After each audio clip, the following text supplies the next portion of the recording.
What's up guys, welcome back to the channel, and today we're going to be rebuilding my D-Series motor. And to start, we're going to be putting the crankshaft in. I got brand new bearings and thrust washers. You got to clean the surface here for each of the bearing journals. These here are the bearings that I'm going to use, and this is my cleaning solution, Dawn. To give you an idea, I'm just going to be wiping the back side of the bearings because there's a little bit of oil on them, and you want these to be dry. Installing these is actually really simple. There's a little tab sticking out here. You're just gonna match it up with the tab that's on your block. And just like that, I flush it out. So with my bearings in now, we're gonna move on to the crank gradle. Gonna put the bearings in there. Gonna put the assembly lube on everything and put it all together. So I put the bearings inside of this Oil Valley gradle. People might be wondering about these tabs because there's two different options. As long as everything goes on right, you're good. I wouldn't be too worried about where you put them, but you should be fine how this is.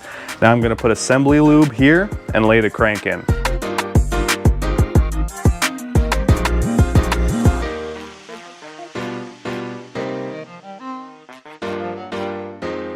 Just to make sure you're putting the crank the right way, this is where your flywheel is going to bolt up, so you want it towards the transmission side of your motor.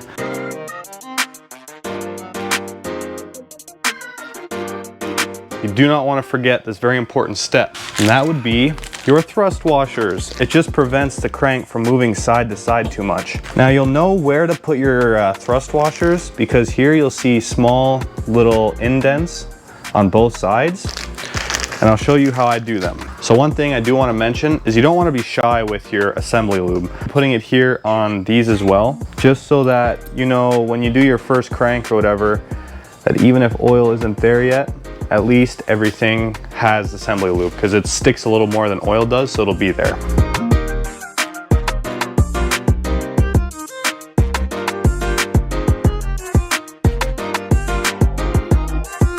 You want to make sure your crank spins freely.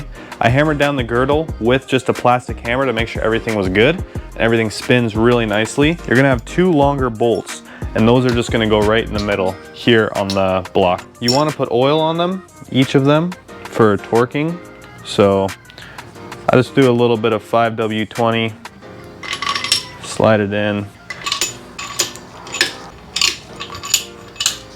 I am just going to use the impact to put them all in. Just make sure you do not tighten it with the impact. We actually have to do proper torques for that.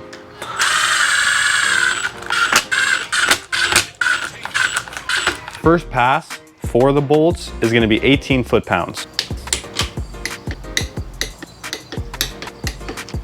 Step for the second pass is going to be 40 foot-pounds.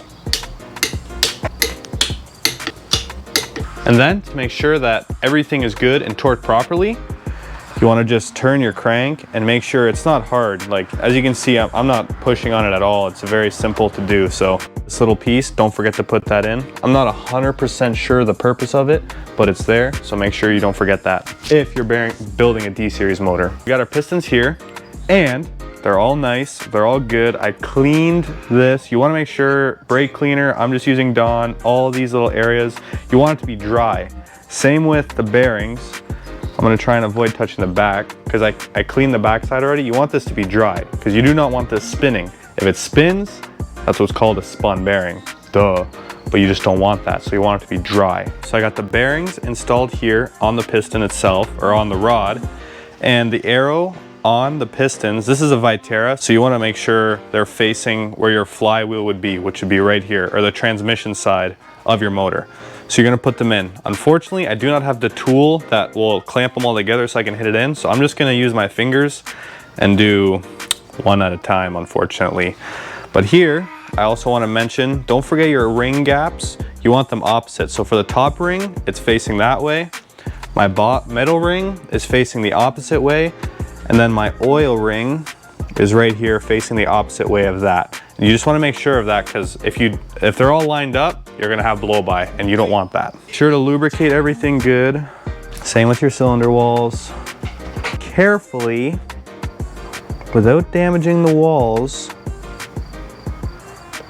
go in nicely. I said nicely. Real smooth. Because This is gonna be a little bit tedious. I'm gonna try my best to compress the ring, so it's gonna take a lot longer than if I actually had the ring compression tool. If you're doing this, just get the tool. It's 1,000 times easier, okay? That's how you can get away with not using a tool.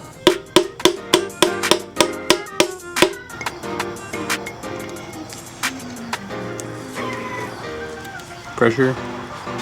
Do a little tapping. Oh, okay. Almost got a screwdriver stuck. Okay, tap. Ah, okay, tap. Yep, one more. Right there. Tap.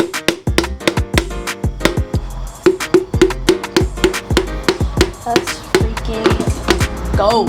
For my rods, ARP asks for 55, but when I torque these down to 55 and checking my clearance with plasti gauge, which if you don't know how to use plasti gauge, I would just recommend watching a YouTube video on it. It's important for checking the clearance between where your bearing sits on your crankshaft. So you want to make sure that you get that good. Do a little bit of research on it for your specific motor, because I don't want to give you any bad information. But for mine, I went for a 1.5 thou, and that's my clearance. I'm going to be running 520 oil because it's a little bit of a thinner clearance or smaller clearance. So I want to make sure that's good. But the next steps we're going to be moving on to is flipping it over and putting on the head. You have the block flipped over.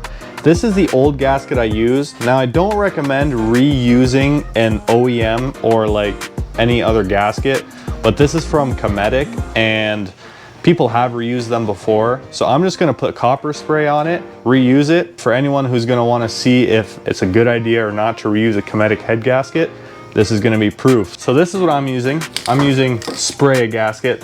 It's essentially just a copper spray. It's good for even if you have a new head gasket or you're reusing one.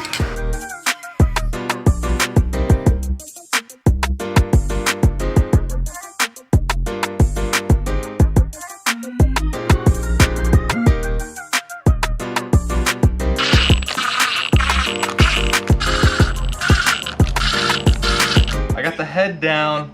We got the bolts just hand tight in. I just use my impact. Don't tighten it at all with your impact.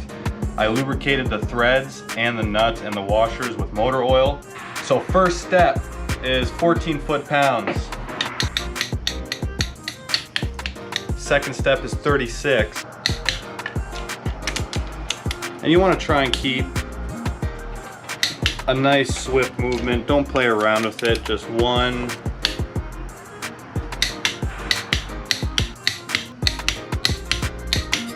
So the last step is 49 foot-pounds.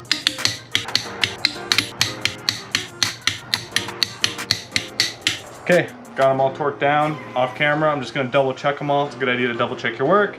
We're gonna be doing timing now, and we're gonna be taking you through the process. Step one, you want to put gasket maker on this part of your oil pump and also clean it because they lubricate it before they give it to you. So make sure she's got a nice clean surface.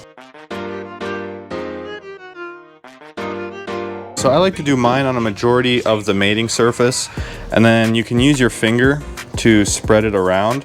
Should come with 2 seals. The O-ring you want to put in, and that's very easy. Just set it in there. On the inside, you'll see you have some things to line up. Here, you have a flat part, and on your crankshaft, it is also going to be flat. So you simply just want to line that up. Next step, grab all your oil pump bolts. There is a torque spec for these, which unfortunately I don't have a small enough torque wrench to use.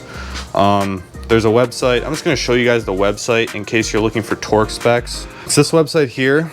This, boom, oil pan, oil pickup tube, oil pump, 9 foot-pounds. It's not tight, but I'm just going to be going according to my internal spec, because this is very possible to strip if you overdo it. And I recommend if you're using a wrench and you're torquing such small bolts like this, do not grab the end, because then you have a lot of leverage, and I can guarantee, like almost guarantee, if you don't have much experience, you're probably going to snap or strip the threads. So I just like to hold on to the end.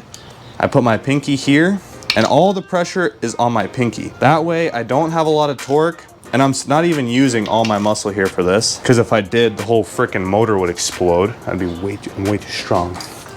Anyways, don't forget there's an O-ring behind here, but I put some RTV on it.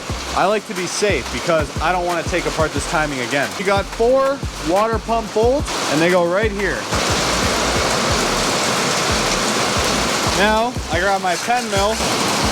You don't want to tighten it with the impact. Same thing again, I'm tightening it with my ratchet. Just trying to record a YouTube video. Not sure about the quality, but we're here anyway. Next step is going to be installing this gear right here, which goes onto your crankshaft. This mark needs to be facing up, because when you line it up, this line on our little gear here is going to line up with this arrow, and that's going to help you with your timing. Same with if you look at the camshaft right up here, you want this indent facing up. That'll be the closest you can get to having everything line up without your valves hitting your pistons. This little washer goes on. As you can see, it's kind of concaved, so this lip bends down. I want this bending out. I want it to go towards the motor, because really it's not actually touching your seal or your motor, because there's this little metal part on the crank and it's just kind of pressing up against that, so you don't have to worry about it hitting. We will put this gear over it, which you see you have an indent or like a key right there. You want this key facing outside of the motor so that when you slide it on, it locks in nicely like that. That's how you want it, guys. Then this here is gonna give you you have arrow there and arrow there. That's gonna help you set up your timing. It simply just goes right here. Now, I'm gonna grab the bolts for it. This impact is almost dead. Let's see if it'll finish us through here. Now again, I don't go according to torque spec, but if you're very new at this kind of stuff, I recommend not just putting your tools down and losing them, but I recommend using actual torque specs, because there's torque specs for all of this. I like to double check everything. I'm very crazy like that. I mean, it's your motor, you gotta double check it. You gotta be careful. Okay, cam gear. It's like a perfect fit. Just like that, ladies and gentlemen. Now we got this cam gear bolt. Cam gear bolt, 27 foot-pounds. So it's really not a lot. We're gonna be doing the internal torque because I don't have a torque wrench that small. This one's 27, so. What, wait. Click. Now we want to put in our tensioner pulley, which is a pretty simple step. You see here, you got this little nub sticking out here, and you got this little nub sticking out here. You line up this bigger hole with that first nub. Now you don't want to tighten this bolt down yet. I would just go hand tight so that you're able to move this, because that'll help you adjust the tension. The spring, simple as hook it around there and hook it around there. Now this spring is what's gonna help create your tension. So now I'm gonna be showing you the belt orientation, and I just wanna double check something with you guys. Cam gear, make sure your dot is at the top, and you wanna make sure this arrow is lined up here. Double check this stuff. Make it as perfect as you can. I wanna do it so you guys can see, but I started on the top.